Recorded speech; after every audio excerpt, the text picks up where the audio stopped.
Salam sigap dan shalom. Renungan kita pada hari ini, Jumat 2 Juli 2021, berjudul Untuk Mempelajari Alkitab. Ayat intinya terdapat di dalam Roma 15 ayat 4. Sebab segala sesuatu yang ditulis dahulu telah ditulis untuk menjadi pelajaran bagi kita, supaya kita teguh berpegang pada pengharapan oleh ketekunan dan penghiburan dari kitab suci. Pena Inspirasi menuliskan yang dimaksud dengan judul renungan kita pagi ini, untuk mempelajari Alkitab, sebagai petunjuk bagi kita untuk menghadapi hari esok dengan berani, adalah sebagai berikut. Pertama, tujuan mempelajari Alkitab agar supaya kita bisa mendapatkan pengetahuan akan firman Allah dan boleh bangkit dari kedalaman kemerosotan untuk menjadi anak-anak Allah dan menjadi teman sekerja malaikat-malaikat yang tidak berdosa. Kita mempelajari bagaimana memperbaiki secara bijaksana kehidupan kita sekarang dan bagaimana memperoleh kehidupan di masa yang akan datang. Tidak ada buku lain yang dapat memuaskan pertanyaan-pertanyaan pikiran atau kerinduan-kerinduan hati. Oleh mendapatkan pengetahuan akan firman Allah dan perbuatan memberi sampai sekarang, manusia boleh bangkit dari kedalaman kemerosotan menjadi anak-anak Allah, teman sekerja malaikat-malaikat yang tidak berdosa.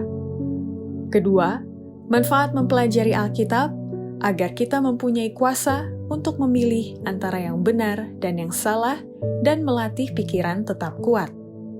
Bila mana kita menyelidiki firman Allah, malaikat-malaikat berada di samping kita, memantulkan sinar terang pada halaman-halaman kudus kitab itu. Kitab suci menarik kepada manusia sebagai yang mempunyai kuasa untuk memilih antara yang benar dan yang salah. Kitab-kitab itu berbicara kepada manusia dalam amaran, dalam teguran, dalam permohonan, dalam dorongan. Pikiran harus dilatih pada kebenaran firman Allah, kalau tidak, maka pikiran akan menjadi lemah. Kita harus memeriksa untuk diri kita sendiri dan belajar alasan iman kita oleh membandingkan kitab dengan kitab. Ambillah Alkitab, dan dengan berlutut, mintalah Allah menerangi pikiranmu.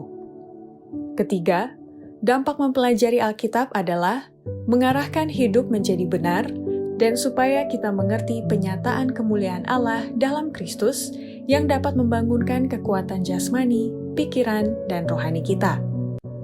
Seluruh Alkitab adalah wahyu atau penyataan kemuliaan Allah dalam Kristus. Jika diterima, dipercayai, dan dituruti, itu adalah alat yang ampuh dalam perubahan tabiat. Itu adalah rangsangan besar, kekuatan yang mendorong, yang membangunkan kekuatan jasmani, pikirani, dan rohani, dan yang mengarahkan hidup ke saluran yang benar.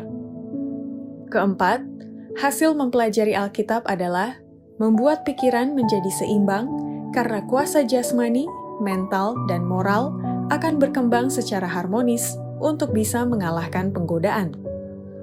Hasil dari belajar Alkitab seperti itu ialah pikiran yang seimbang, karena kuasa jasmani, mental, dan moral akan berkembang secara harmonis. Tidak akan ada kelumpuhan dalam pengetahuan kerohanian. Pengertian akan dibangkitkan, kepekaan akan dibangunkan, hati nurani akan menjadi peka, simpati dan perasaan akan dimurnikan, suasana moral yang lebih baik akan diciptakan, dan kemampuan baru melawan penggodaan akan diberikan. Demikianlah renungan kita pada hari ini. Kiranya Tuhan memberkati kita semua.